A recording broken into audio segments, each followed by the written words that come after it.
What was the outcome of your telephone call with President Putin this I morning? had a very good talk this morning. I waited till this morning because it was pretty late by the time we finished, like 2:30 in Russia, 2:30 in the morning. And we had a very good talk. We spoke at 8 o'clock in the morning, our time. And it was a very productive talk. I mean, we have a few very thorny issues, as you can imagine. He knows about thorny issues probably better than anybody in the world, but it's working out.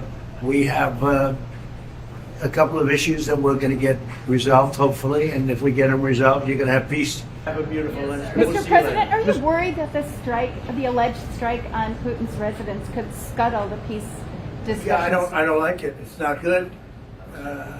I heard about it this morning. Did Putin tell you You know about who told me about it? President Putin told me about it. Early in the morning, he said he was attacked. That's no good. It's no But good. do- Russian officials Don't said forget, the Tomahawks. I stopped the Tomahawks. I didn't want that. Because we're talking about, it's a delicate period of time. But This is not the right time. It's one thing to be offensive, because they're offensive. It's another thing to attack his house. It's not the right time to do any of that, and can't do it. And I learned about it from President Putin today. I was very angry about it. Do you not have-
A person fought and sustained a severe injury.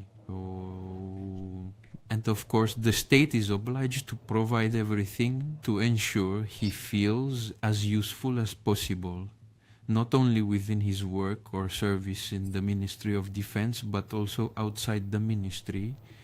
How much time will it take to fully engage in sports and for his living situation to be completely adapted to the condition he found himself in after his injury?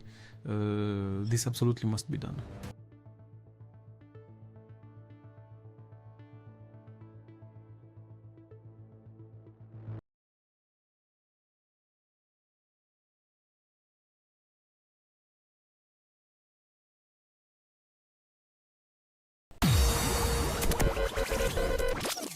During the night of December 28 to 29, 2025, the Kiev regime launched a terrorist attack using 91 long-range unmanned aerial vehicles against the state residence of the President of the Russian Federation in the Novgorod region.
the night of December 28 to 29, 2025, the Kyiv regime launched a terrorist attack using 91 long-range unmanned aerial vehicles against the state residence of the President of the Russian Federation in the Novgorod region.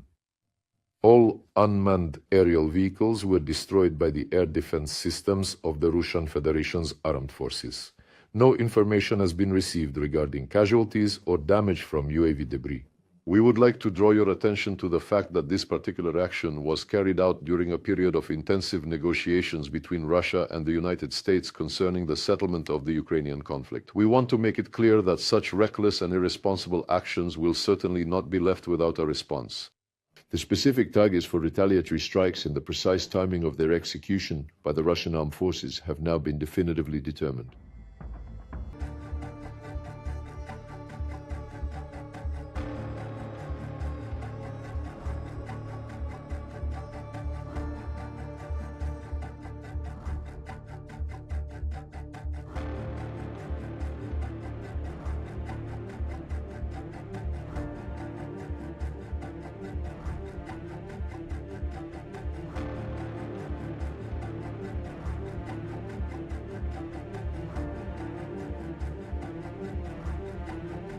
This is just another life from the Russian Federation. It's quite obvious that yesterday we had a meeting with Trump.